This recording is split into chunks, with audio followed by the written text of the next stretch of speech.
Ya estamos de vuelta en su matinal a media mañana, día martes. Y por supuesto siempre después de esta sección del tarot con nuestra querida Katy Domínguez. Recordarle que siempre todos los días martes estamos con el bloque del tarot. Y usted tiene que dejar su pregunta, idealmente bien específica, nombre y fecha de nacimiento para así poder saber qué le deparan o qué le dicen las cartas ante su consulta. Y ahora ya pasamos a otra sección junto a nuestros amigos siempre del Servicio de Salud. Hoy nos acompaña Julio Rodríguez, cardiólogo del Servicio de Salud de Arica. Y, por supuesto, conversando sobre este tema tan lindo que es agosto, mes del corazón. ¿Cómo está, don Julio? Muy buenos días. Buenos días, Diego. Buenos días a la audiencia. ¿Cómo amaneció el día de hoy? Bien, gracias. ¿Sí? Invocando al mes de agosto. ¿Cómo está ese corazón el día de hoy? Muy bien, muy bien. Gracias. Oiga, cuénteme un poquito, dentro de este mes, ¿por qué es importante que durante agosto nos informemos sobre las enfermedades del sistema cardiovascular? Porque la idea es todo el año, pero ¿por qué en el mes de agosto en específico? Bueno, el mes de agosto ha sido nombrado como el mes del corazón, pero en realidad deberíamos ampliar la pregunta de que no solamente en el mes de agosto, sino todos los meses del año y todo el tiempo nosotros deberíamos estar informados sobre las enfermedades cardiovasculares. Ahora, ¿por qué? Porque las enfermedades cardiovasculares son las enfermedades más prevalentes que puedan existir. Para que tengamos una idea, en el año 2019, de acuerdo a información de la Organización Mundial de la Salud, 18 millones de personas perdieron la vida en ese año 2019 por enfermedad cardiovascular y cerebrovascular. Wow. Lo que estamos hablando, el 32% de todas las muertes de ese año. El 32%. Y de esas personas que murieron, la gran mayoría tenían menos de 70 años. Entonces, cuando estamos hablando solamente de las muertes que ocurrieron por problemas cardiovasculares en el año 2019, usted puede imaginarse la cifra de aquellas personas que no murieron y que tenían la enfermedad cardiovascular en el 2019. O sea, para que tengas una idea de la prevalencia de esta enfermedad. La verdad es que bastante intenso los números que se mencionan, no es menor, hay que decirlo. Es que Diego, ninguna guerra en el mundo en un solo año provoca tanta mortalidad. Wow, imaginen cómo es la situación. Oiga, y cuéntenos un poquito, ¿cuáles son las enfermedades más comunes dentro del sistema cardiovascular? La más prevalente de todas es la hipertensión arterial. Son muchas las enfermedades cardiovasculares, pero la más prevalente es la hipertensión arterial, seguida de la enfermedad arterial coronaria, las arritmias cardíacas, la insuficiencia cardíaca. Esto estamos hablando en población adulta, porque ya la población pediátrica ya estamos hablando de cardiopatías congénitas, otro tipo de patologías. Claro que sí. Oiga, ¿y cuáles serían como las recomendaciones para cuidarse, para prevenir estas enfermedades cardiovasculares en general? Bueno, la prevención está principalmente en un cambio del estilo de vida, cambio de comportamiento y de conducta. Las conductas dañinas pueden aumentar los factores de riesgo cardiovascular. Por ejemplo, una dieta insana, alto contenido de grasa en los alimentos, azúcares, alto contenido de sodio, es decir, de sal en las comidas, la inactividad física y, por supuesto, el tabaquismo y el uso dañino de alcohol. Me refiero al abuso del alcohol. Esa conducta insana aumenta la probabilidad de ingresar en las estadísticas de hipertensión arterial, de dislipidemia, que es tener el colesterol o triglicéridos altos, el aumento del peso con desarrollo de la obesidad.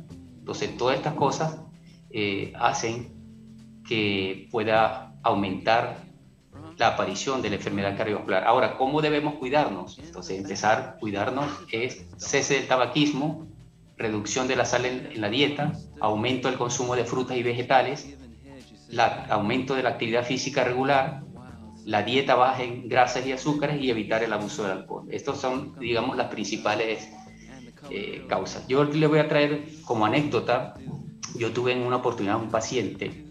Este paciente era una persona que tenía peso ideal, ya estaba por los 70 años, su familia era toda, su papá, mamá, sus hermanos, todos eran hipertensos, todos. Wow. Y esta persona tenía una dieta muy adecuada, hacía deporte regular, tenía buen peso, y él al final desarrolló hipertensión arterial, pero cercano a los 70 años. ¿Qué significa esto? Que si él hubiese tenido un alto consumo de sodio, hubiese tenido inactividad física, el desarrollo de su hipertensión, de acuerdo a los antecedentes familiares hereditarios de hipertensión arterial, él hubiese sido hipertenso desde los 30 años. Es una gran diferencia. Ahí se ve que se puede pelear contra la genética dentro de los cuidados preventivos, en realidad. Es bastante interesante la anécdota, y abre también las puertas hacia que todos podamos tomar un poquito más de conciencia. O sea, si hay muchos antecedentes ya de genética ya que sí o sí va a padecer, pero fue capaz de darle la vuelta, en realidad quiere decir que hay opciones. Tenemos que cuidarnos, tenemos que ser prevenidos dentro de todo lo que son un sistema de vida moderado, normal o ideal en realidad, dentro de lo que son los cuidados en general. Oiga, y cuénteme, dentro de ya lo que es los exámenes preventivos, porque siempre uno a lo mejor toma el índice de glucosa y otros que son como clásicos dentro de lo mismo, pero ¿cuáles serían los exámenes preventivos para ver posibilidades de factores de riesgo o patologías cardiovasculares? Bueno, a nivel público se tienen programas llamados EMPA, exámenes preventivos que se desarrollan en los CEFAM, Centros de Salud Familiar. Allí le toman el peso, la talla, le toman la presión arterial y también exámenes de laboratorio capilar, glicemia, colesterol. Bueno, a nivel privado, en general, yo le recomendaría a los pacientes hacerse un pesquisaje primero de hipertensión arterial. ¿Por qué? Porque la hipertensión arterial en más del 70% es asintomática. La persona es hipertensa y no sabe que es hipertenso.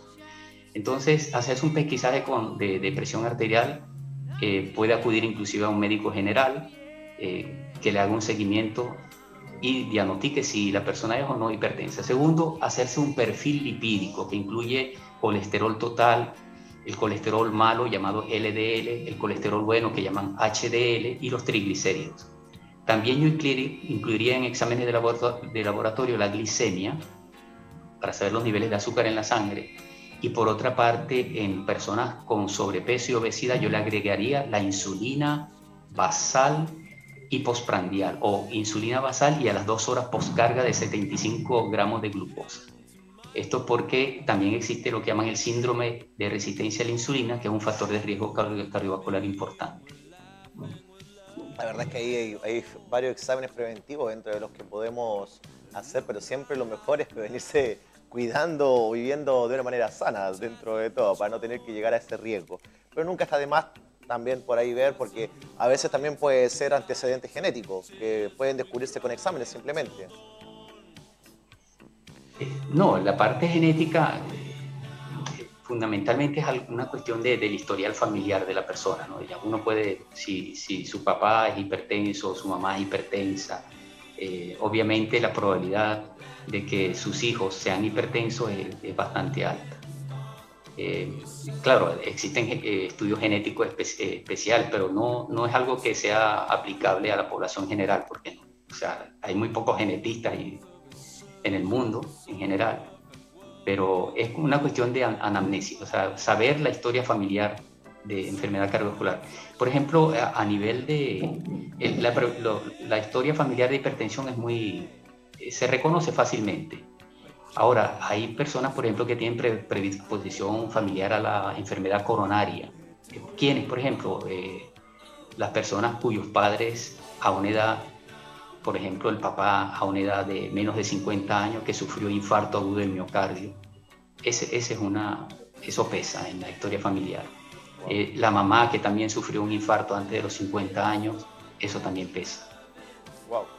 Entonces, hay una predisposición hereditaria. Claro, ya es información ya que nos va quedando para tomar alerta de inmediato.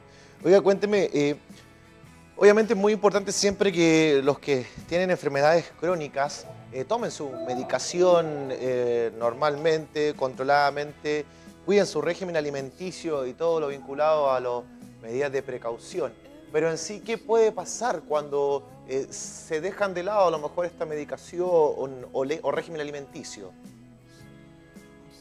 Cuando hablamos de adherencia a un tratamiento, significa que ya la persona está diagnosticada con una enfermedad. Entonces, adherencia significa que la persona de forma voluntaria, colaborativa, está ayudando al médico en la disminución de los resultados adversos que pueden ocurrir si la persona, por lo contrario, tiene una mala adherencia al tratamiento. Vamos a poner un ejemplo. Imagínense un hipertenso. Se diagnosticó, se le hicieron las pruebas y está súper reconfirmado que el paciente es hipertenso. Entonces el paciente no asume la enfermedad como tal, hay una especie de rechazo mental y no se hace el tratamiento. ¿Qué pasa? Que la hipertensión tiene un desarrollo natural, la persona se va haciendo cada vez más hipertenso, cada vez más severo, causando hipertrofia en el ventrículo izquierdo, es decir, aumento del tamaño del corazón, llevando poco a poco al paciente a insuficiencia cardíaca. El paciente aumenta el desarrollo de la aterosclerosis, que es un proceso también natural en las personas con la edad, y se van produciendo enfermedades adicionales con riesgo de accidente cerebrovascular. Al final, la mala adherencia lo que traen son muy malos resultados adversos. ¿Por qué? Porque puede aumentar no solamente las hospitalizaciones de ese paciente, disminuir su calidad de vida y también el aumento de la mortalidad. Por el contrario, la persona que hace adherencia al tratamiento disminuye hospitalizaciones, disminuye mortalidad y mejora su calidad de vida. La verdad es que ahí siempre la consideración al autocuidado es trascendental. O sea, si de verdad queremos estar bien, tenemos que hacer caso siempre a todos los cuidados médicos que nos entregan nuestros especialistas. En este momento nos acompañó Julio Rodríguez, cardiólogo del Servicio de Salud Arica, comentándonos sobre todo lo que son las patologías cardiovasculares, por supuesto, en este mes de agosto, mes del corazón, tan importante en realidad. Muchas gracias, don Julio, por acompañarnos en nuestra mañana, en su matinal a media mañana, y por toda la información tan directa y por supuesto también con sus anécdotas también que nos marcaron, hay que decirlo. Siempre son los datos que más marcan, las anécdotas. Muchas gracias, Diego, muchas gracias a la audiencia. Y a cuidarse, a cuidarse. Sí. Muchas gracias, don Julio, que esté muy bien, que tenga un gran día. Igualmente a todos. Ya saben entonces, a cuidarse porque su corazón es solo uno, así que le va a durar lo que tenga que durar en función de siempre los cuidados preventivos que tengan. Comer sano, hacer actividad física con recurrencia, recuerden los malos hábitos, no estamos diciendo tampoco que no viva su vida de una manera tranquila, pero sí considerar que hay cosas que sabemos que nos pueden generar un poquito más de daño y otras que no, hacerle más caso a las que nos ayudan a vivir mejor. Después de ya dar esta información con nuestro cardiólogo Julio Rodríguez del Servicio de Salud, nos vamos a ir a una pequeña pausa comercial y volvemos con más mañana de mañana, porque aún queda más. Vamos y volvemos.